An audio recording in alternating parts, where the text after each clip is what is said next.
Hello दोस्तों। विश्व का भूगोल के अंतर्गत आज हम काल्पनिक रेखाओं के बारे में चर्चा करेंगे। इसके पहले हम कुछ महत्वपूर्ण टॉपिकों के बारे में चर्चा कर चुके हैं। तो दोस्तों, इस विश्व के भूगोल के अंतर्गत हमारा अगला टॉपिक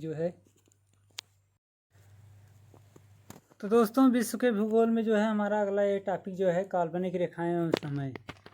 जो काल्पनिक रेखाएं एवं समय इमेजिनरी लाइन एंड टाइम इसके बारे में हम चर्चा करेंगे, जो कि महत्वपूर्ण रूप से परीक्षा में अक्सर पूछा जाता है। अक्षांश और देशांतर रेखाएं, काल्पनिक रेखाएं, ये सब घुमा फिर के परीक्षा में दे दिया जाता है और कन्फ्यूजन को हम लोग क्रिएट करते हैं, जिससे कि परीक्षा में क्वेश्चन को छोड़ के चले जाते हैं। तो हम ऐसा नहीं करेंगे, हम हर क्वेश्चन को नोट डाउन करते चलेंगे और ध्यान से टॉपिक को देखते चले जाएंगे। एक बार शेयर कर दीजिए। तो जो मेरा काल्पनिक रेखाएं एवं जो समय दिया गया है, इसके बारे में भूपृष्ठ पर विषुवत रेखा के उत्तर या दक्षिण में एक यमोत्तर पर किसी भी बिंदु की पृथ्वी के केंद्र से मापी गई कोणीय दूरी वो क्या कहलाती है? अक्षांश कहलाती है। अक्षांश अक्षांश किसे कहते हैं? तो भूपृष्ठ पर विषुवत रेखा के उत्तर या दक्षिण, उत्तर दिशा में या दक्षिण दिशा में एक यमोत्तर पर किसी भी बिंदु की पृथ्वी के केंद्र से जो मापी गई जो कोणीय दूरी है, उसे हम क्या कहते हैं? उसे हम अक्षांश कहते हैं। अक्षांशों को अंशों, मिनटों व सेकंडों में दर्शाया जाता है। जो अक्षांश होता है, वो जो कोणीय अक्षांश होता है, उसे हम अंश, मिनट और सेकंड में दर्शाते हैं। प्रत्येक एक अंश की अक्षांशीय दूरी जो होती है, वह लगभग कितना होता है? 111 किलोमीटर। जो अक्षांशीय दिशा दर्शाया जाता है, अक्षांश जो दर्शाया जाता है, कोणीय दूरी, उस पर एक अंश होता है, एक अंश का जो लगभग दूरी एक अंश को माना जाता है, वह लगभग कितना होता है? 111 किलोमीटर होता है, जिसका मान पृथ्वी के गोलाकार होने के कारण भूमध्य रेखा से ध्रुवों तक भिन्न भिन्न होता है। कि अगर पृथ्वी गोलाकार होने के कारण भूमध्य रेखा से ध्रुवों तक की दूरी होती है, वह भिन्न भिन्न होता है, लगभग भिन्न भिन्न होता है। और एक अंश में अक्षांशीय दूरी जो लगभग कितना होता है? वह 111 किलोमीटर पाया जाता है।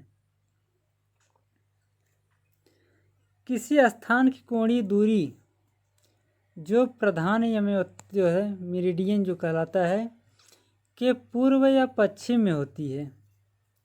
जो किसी स्थान की कोणीय दूरी जो प्रधान यमोत्तर के पूर्व या पश्चिम में होती है, उसे हम क्या कहते हैं? उसे हम लॉन्गिट्यूड देशांतर कहते हैं। क्या कहते हैं? उसे हम देशांतर कहते हैं। 0 डिग्री देशांतर को प्रधान यमोत्तर प्राइम मेरिडियन कहा जाता है। और 0 देशांतर रेखा पर वह काल्पनिक रेखा है जो लंदन के ग्रीनविच लंदन के ग्रीनविच से होकर गुजरती है तथा ग्लोब को 2 बराबर भागों में बांटती है। जो 0 देशांतर है रेखा, वह काल्पनिक रेखा है जो कि लंदन के ग्रीनविच से होकर गुजरती है तथा ग्लोब की जो ग्लोब होता है उसे 2 बराबर भागों में बांटती है। सही मीडियम चलत रहे। 0 देशांतर रेखा के दाहिनी तरफ का आधा भाग पूर्वी गोलार्ध और शेष बाएं तरफ का आधा भाग होता है, उसे हम पश्चिमी गोलार्ध कहते हैं।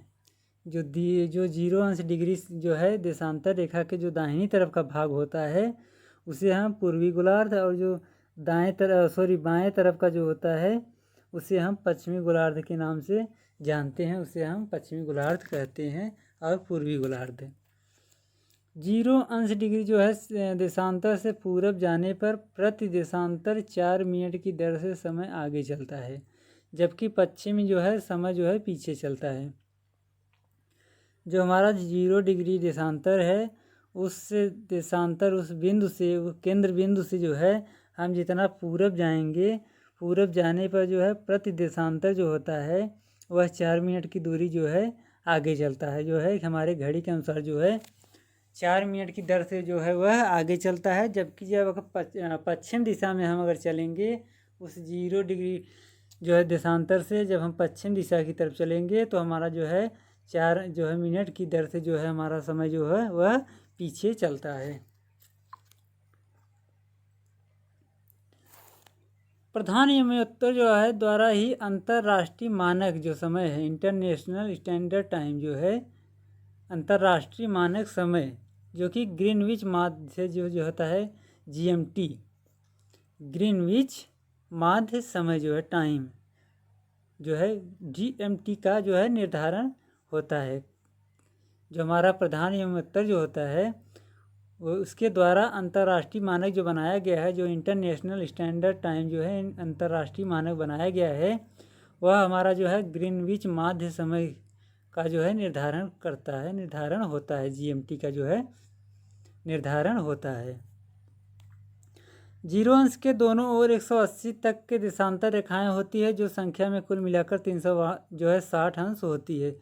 जो 0 अंश के दोनों ओर जो है 180 जो है 180 अंश, जैसे ग्लोब है उसके जो है इस तरफ का जो भाग है वह हमारा जो है 180 अंश दर्शाता है, और इस तरफ का जो है आधा इस तरफ का भाग जो है वह 180 अंश जो है दर्शाता है। तो हमारा जो है कुल जो मिलाकर के हमारा जो ग्लोब का जो है पृथ्वी है वह कितना है, वह हमारा 360 अंश होती है।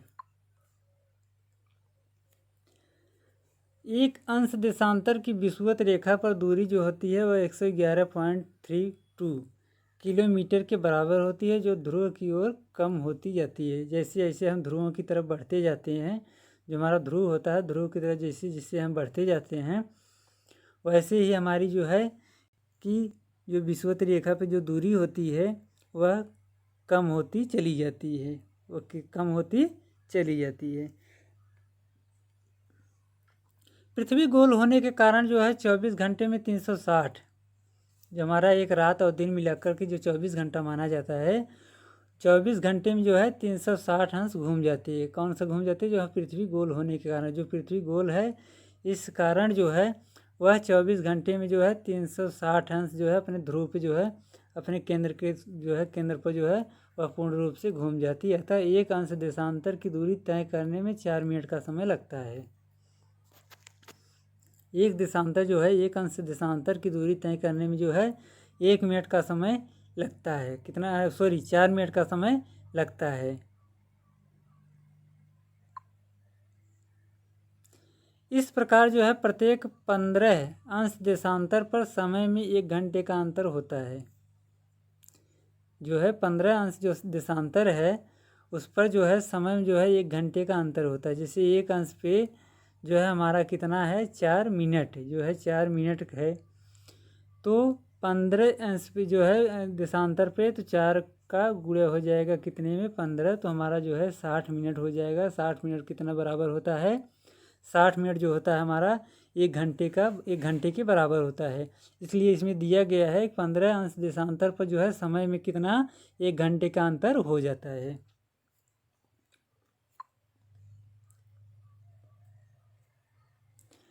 180 अंश पूर्व व पश्चिम देशांतर में कुल 24 घंटे अर्थात 1 दिन रात का अंतर होता है। वह कहने का मतलब जो हमारा है ग्लोब का जो आधा हिस्सा होता है 180 अंश, फिर उसके जो है पूर्व दिशा और एक पश्चिम दिशा जो होता है 180 अंश, दोनों को मिलाने पर हमारा 360 अंश जो है डिग्री का बनता है, जो कि 24 घंटे जो है 1 दिन और रात का अंतर पाया जाता है।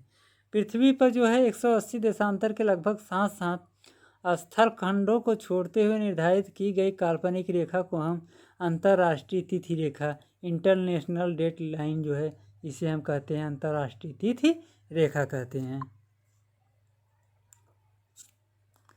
अंतर्राष्ट्रीय तिथि रेखा जो है आइडियल जो है कि पूरब जाने पर एक दिन घटा दिया जाता है तथा पश्चिम जाने पर एक दिन जोड़ दिया जाता है। जैसे अंतर्राष्ट्रीय जो है मानक समय जो बनाया गया था, इंटरनेशनल स्टैंडर्ड टाइम जो है ग्रीनविच माध्य के द्वारा समय जो निर्धारित किया गया था, वह जो है कि कहने का मतलब जो है कि 0 अंश देशांतर से जब हम पूरब की ओर चलते हैं तो वह प्रति देशांतर जो है 4 मिनट की दर से वह जो है समय आगे बढ़ जाता है, आगे चलता है। जबकि जो है पश्चिम दिशा में जो है चलने पर वह समय जो है 4 मिनट जो है हमारा पीछे हो जाता है। इसी प्रकार जो है जो हमारा अंतर्राष्ट्रीय तिथि रेखा है, जो आइडियल जो है अंतर्राष्ट्रीय तिथि रेखा, वह पूरब जाने पर एक दिन घटा दिया जाता है। जैसे पूरब चलने पर एक दिन घटा दिया जाता है तथा पश्चिम जाने पर जो है दिनों में जो है एक दिन जो है जोड़ दिया जाता है। विषुवत रेखा के उत्तर में स्थित भाग को उत्तरी गोलार्ध तथा दक्षिण में जो है दक्षिण भाग को क्या कहते हैं, दक्षिणी गोलार्ध। विषुवत रेखा का जो है उत्तर में जो स्थित भाग है उसे हम क्या कहते हैं, उत्तरी गोलार्ध के नाम से जानते हैं। और जो दक्षिण भाग को जो है भाग को दर्शाता है उसे हम दक्षिणी गोलार्ध कहते हैं। क्या कहते हैं, दक्षिणी गोलार्ध और उत्तरी गोलार्ध।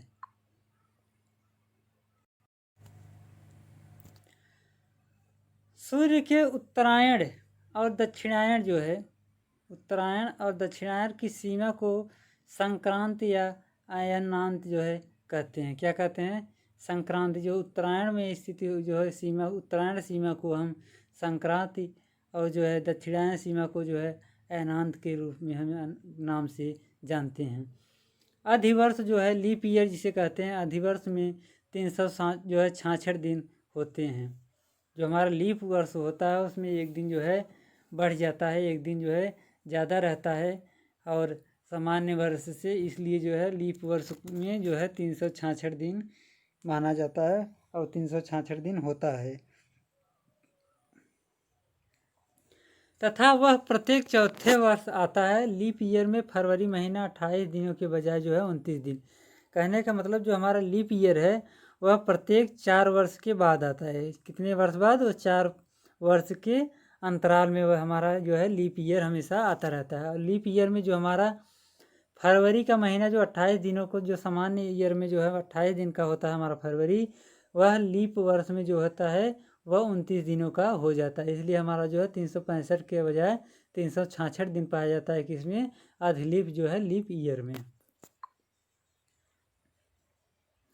ध्रुव पोल जो पृथ्वी की एक काल्पनिक धुरी अक्ष है जिस पर वह बिना रुके निरंतर घूमती रहती है। ध्रुव कहने का मतलब जो हमारा केंद्र बिंदु है उस पर जो है पृथ्वी एक काल्पनिक धुरी जो है अक्ष है, जो उस पर जो है बिना रुके जो है निरंतर बिना रुके वह हमेशा घूमती रहती है।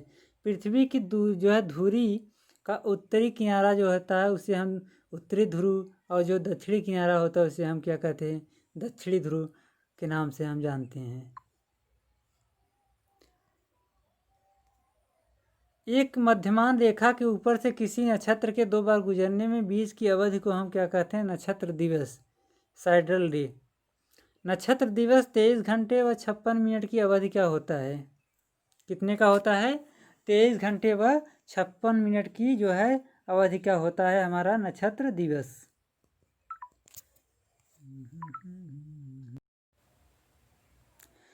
पृथ्वी द्वारा सूर्य की परिक्रमा जो है परिक्रमण जो करते हैं उसके दिवसों के रूप में जो गणना की गई है, जो गणना को हम क्या कहते हैं, सौर दिवस, सोलर डे कहते हैं। क्या कहते हैं हम, सौर जो है सौर दिवस, सोलर डे। प्रत्येक सौर दिवस की अवधि जो होती है वह कितने की होती है, वह 24 घंटे की होती है। 24 घंटे जो है 24 घंटे में हमारा एक सौर दिवस माना जाता है। उत्तरी ध्रुव जो है ध्रुवीय क्षेत्र को आर्कटिक और दक्षिणी ध्रुव क्षेत्र को अंटार्कटिक कहा जाता है। जो हमारा ध्रुव है, जो गोलार्धों में जो ध्रुव है जिस अंश पे हमारा पृथ्वी घूमता है, उस ध्रुव के क्षेत्र को जो है आर्कटिक जो है, उत्तरी ध्रुव को आर्कटिक और दक्षिणी ध्रुव को हम क्या कहते हैं, क्षेत्र को अंटार्कटिक कहते हैं। पृथ्वी सूर्य की एक परिक्रमा जो है 365 दिन 6 घंटे में पूरी करती है और साधारणतः एक वर्ष में 365 दिन का होता है।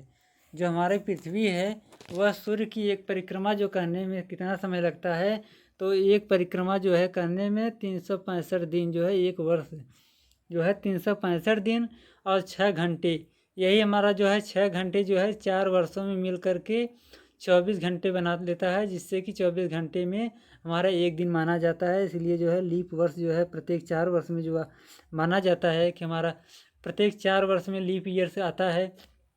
तो उस लीप ईयर में जो है हमारा जो है दिन 365 के बजाय 366 दिन का माना जाता है। यही 6 घंटे का जो है 4 वर्षों में जो है इकट्ठा होकर के एक दिन का निर्माण करता है। इसलिए हमारा जो है एक वर्ष में साधारण रूप से जो है 365 दिन का ही होता है, लेकिन लीप वर्ष में जो है 366 हो जाता है। अतः चौथे वर्ष अथवा लीप ईयर में एक जो है एक पूरा दिन जोड़कर 366 दिन वर्ष का माना जाता है। 21 जून को कर्क रेखा जो है 23.5 उत्तरी अक्षांश पर जो है सूर्य दोपहर के समय शीर्ष पर प्रतीत होता है। यह स्थिति कर्क संक्रांति कहलाती है। हमारा 21 जून को जो है जो मध्य जो है गर्मियों में जो है 21 जून को कर्क रेखा जो है 23.5 जो है उत्तरी अक्षांश पर सूर्य जो है दोपहर के समय शीर्ष पर प्रतीत होता है, एकदम सीधे जो है शीर्ष पर प्रतीत होता है। यही स्थिति जो है क्या कहलाती है, कर्क संक्रांति जो है समर सोलस्टी जो है कहलाती है। उत्तरी गोलार्ध में 21 जून सबसे बड़ा दिन माना जाता है। अक्सर पूछा जाता है कि सबसे बड़ा दिन किस जो है उत्तरी गोलार्ध पे जो है सबसे बड़ा दिन किस दिन को माना जाता है, किस महीने में किस डेट को, तो वह 21 जून को जो है सबसे बड़ा दिन जो होता है किसी वे उत्तरी गोलार्ध पे माना जाता है। जो है 22 दिसंबर को 23.5 दक्षिणी अक्षांश पर सूर्य दोपहर के समय शीर्ष पर प्रतीत होता है। यह स्थिति जो है मकर संक्रांति जो है विंटर सोलेस्टिक कहलाती है। जो हमारे दिसंबर में जो होता है 23.5 जो है दक्षिण अक्षांश पे जब सूर्य दोपहर के समय जो है शीर्ष पर जो है प्रतीत होता है, तो उस समय जो हमारी स्थिति होती है, उस समय की स्थिति जो है सूर्य की, वह मकर संक्रांति के जो है नाम से जाना जाता है, मकर संक्रांति कहलाती है।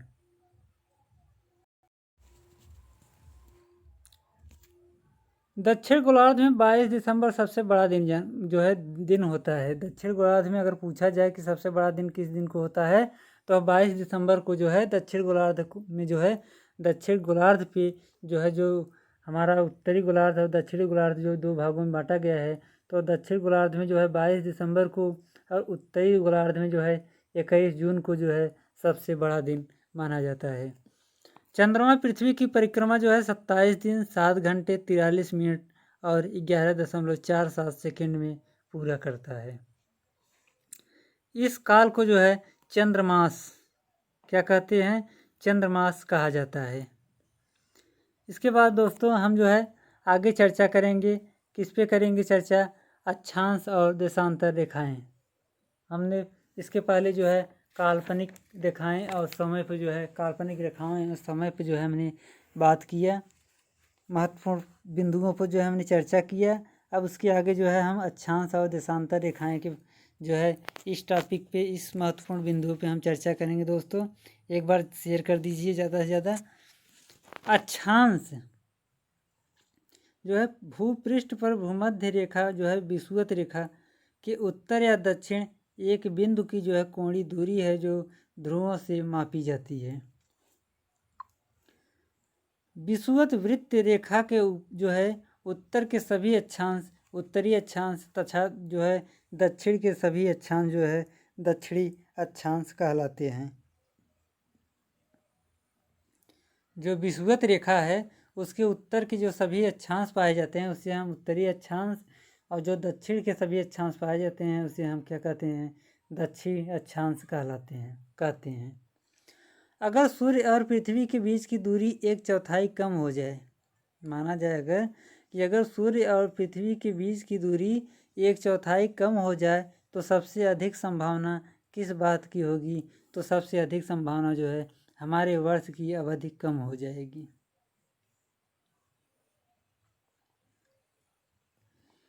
पृथ्वी पर मरुभूमि होने की अधिक जो है किन किन अक्षांशों के बीच संभावना होती है? तो जो हमारा मरुभूमि होने की जो अधिक संभावना होती है वह 15 अंश से 30 जो है अंश अक्षांशों के बीच जो है हमारा जो है मरुभूमि जो है पृथ्वी पर होने की अधिक संभावना जो है पाई जाती है। विषुव, जो विषुव शब्द है यह किसका घोतक है? तो जब दिन और रात बराबर होते हैं उसे हम विषुव शब्द कहते हैं। राशि संख्या जो है राशि की कुल कितनी संख्या होती है? जो हमारी राशियाँ होती हैं उनकी जो है कुल कितनी संख्या होती है? तो राशि जो हमारे वह 12 प्रकार की जो है 12 राशियाँ जो है संख्या इनकी 12 होती है। प्रमुख यमोत्तर जो है प्राइम मेरिडियन कहाँ से होकर निकलती है? तो यह जो है ग्रीनविच जो है इंग्लैंड जो है यहाँ हमारे ग्रीनविच से होकर जो है निकलती है। जो हमारा अंतर्राष्ट्रीय मानक जो है इंटरनेशनल स्टैंडर्ड टाइम जहाँ से माना गया है ग्रीनविच माध्य समय जो है GMT का निर्धारण होता है वह हमारा जो है इंग्लैंड से होकर निकलती है। किसी प्रदेश के अक्षांश को कोणीय दूरी के किस संबंध से अभिव्यक्त किया जाता है? तो वह भूमध्य रेखा के जो है संबंध से अभिव्यक्त किया जाता है। विषुवत रेखा, अब हम विषुवत रेखा जो है भूमध्य रेखा में जो है अब हम विषुवत रेखा में बात करेंगे। उत्तर और दक्षिण ध्रुवों के बीचों बीच पृथ्वी के गिर्द घूमने वाली जो काल्पनिक रेखा है उसे विषुवत रेखा कहते हैं। किसको पार कर लेने पर एक दिन जुड़ जाता है? तो 180 जो है अंश देशांतर पूर्व से पश्चिम जो होता है उसे हम पार कर लेते हैं, जो है पार कर लेने पर एक दिन जुड़ जाता है। उत्तरी ध्रुव की खोज किसने की थी?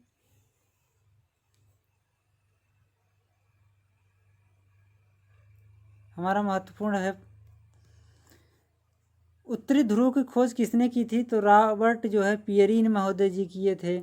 और दक्षिणी ध्रुव की खोज किसने किए थे? तो इमंडसेन जो है यह महोदय जो है दक्षिणी ध्रुव की और रॉबर्ट जो है पियरी उत्तरीय ध्रुव की खोज किए थे। कितने यमोत्तर के साथ साथ अंतर्राष्ट्रीय दिनांक जो है रेखा निर्धारित की जाती है? तो वह 180 अंश।